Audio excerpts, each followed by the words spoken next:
नमस्कार दोस्तों, मेरे चैनल में आपका स्वागत है। आज हम बात करने वाले हैं एक ऐसे देश के बारे में जो अक्सर अपनी बंदिशों और रहस्यमयी राजनीति की वजह से खबरों में रहता है। हाँ, मैं बात कर रहा हूँ नॉर्थ कोरिया की।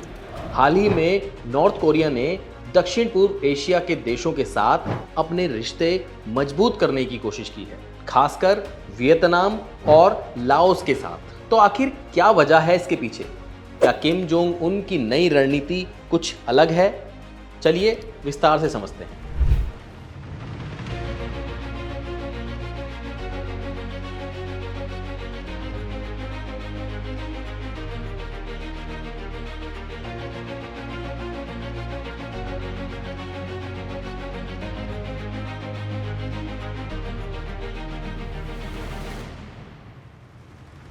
नॉर्थ कोरिया की अंतर्राष्ट्रीय स्थिति काफी जटिल रही है। लंबे समय से उस पर कई तरह के आर्थिक और राजनीतिक प्रतिबंध लगे हुए हैं, खासकर उसके परमाणु कार्यक्रम की वजह से। इसके चलते वो दुनिया से अलग थलग हो गया है। लेकिन अब उत्तर कोरिया ने कुछ कदम उठाए हैं, खासकर दक्षिण पूर्व एशिया की ओर दोस्ती का हाथ बढ़ाने के लिए।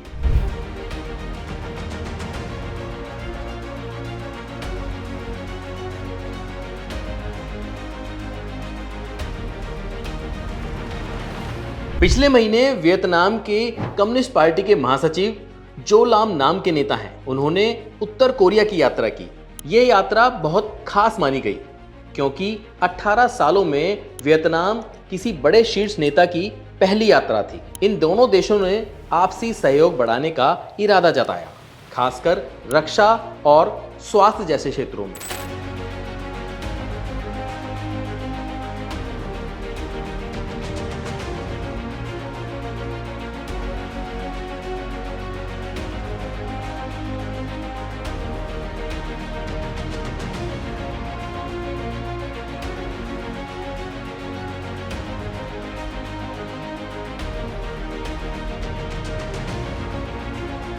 अब सवाल उठता है कि क्या दक्षिण पूर्व एशिया में ये दोस्ती क्यों जरूरी है? साउथ ईस्ट एशिया के देशों जैसे वियतनाम, लाओस और कंबोडिया कम्युनिस्ट शासन वाले देश हैं और ये अपने तरीके से आर्थिक विकास कर रहे हैं।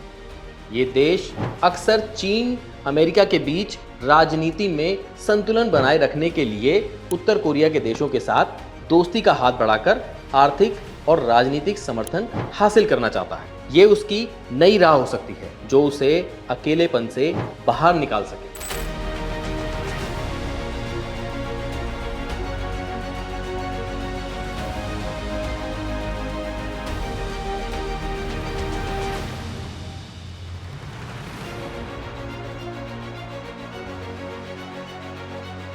वियतनाम और उत्तर कोरिया ने कई समझौतों पर हस्ताक्षर किए हैं। उसमें रक्षा सहयोग, स्वास्थ्य क्षेत्र और अनुभव साझा करना और व्यापार बढ़ाने जैसे मुद्दे शामिल हैं।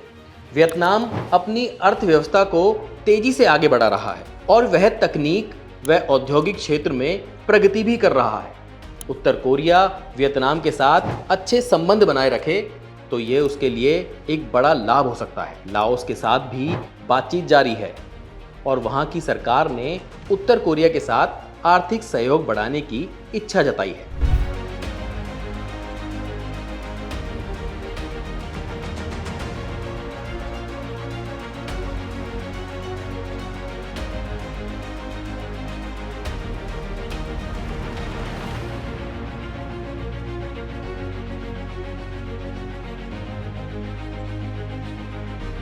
अब बात करते हैं इसके राजनीतिक और रणनीतिक मायने क्या हो सकते हैं। उत्तर कोरिया जो अमेरिका और पश्चिमी देशों से हमेशा टकराव में रहा है, वह अब अपना बाहरी नेटवर्क मजबूत कर रहा है। वो जानता है कि अकेले पढ़कर वो अपने लक्ष्यों को हासिल नहीं कर पाएगा, इसलिए वो दक्षिण पूर्व एशिया के उन देशों के साथ रिश्ते मजबूत करना चाहता है जो पश्चिम के साथ ज्यादा टकराव में नहीं है। इस तरह से वो नए राजनीतिक और आर्थिक गढ़ की तैयारी करना चाहता है।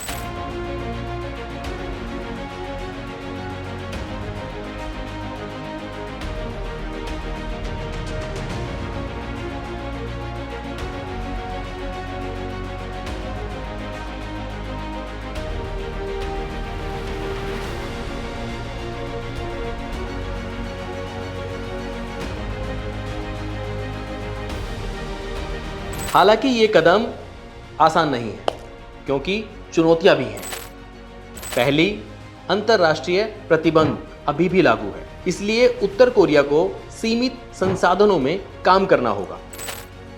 दूसरी बात, दक्षिण पूर्व एशिया के देश भी अपने आर्थिक और राजनीतिक हितों को ध्यान में रखते हैं, इसलिए वो उत्तर कोरिया के साथ पूरी तरह से खुलकर नहीं जुड़ सकते। तीसरी बात, अमेरिका और चीन जैसी बड़ी ताकतें भी इस क्षेत्र में अपनी भूमिका निभा रही हैं, जिससे उत्तर कोरिया की योजनाओं पर असर पड़ सकता है।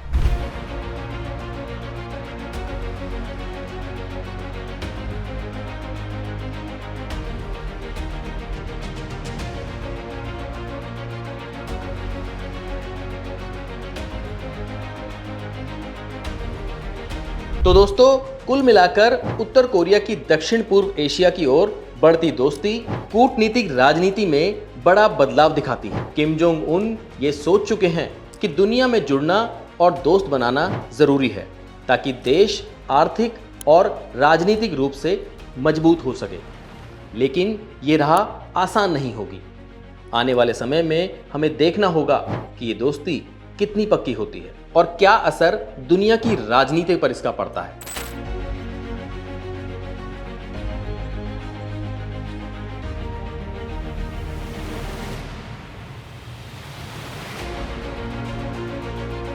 अगर आपको ये वीडियो अच्छा लगा हो तो चैनल को लाइक करें, सब्सक्राइब करें। धन्यवाद।